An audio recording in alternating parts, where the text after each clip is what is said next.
които включват 40 часа теоретична част и 31 часа управление.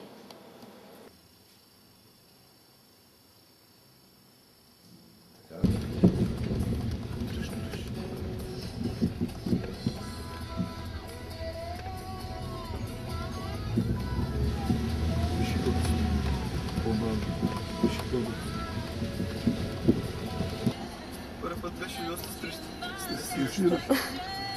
Естествено, за тези, които са малко, имат финансова възможност, могат да се подплатят допълнително часове, в зависимост от техното желание, или в момента, докато се прецени, че те са подготвени да излезат на пътя. Обаче нямаш как да Айде бе, нямаш как. Добре. Да си водач на МПС, това е и професия един вид. И чисто като професионално е, като занаят е тежък. Много е трудоемък. Това е малко така психомоторика, трябва да навяваме.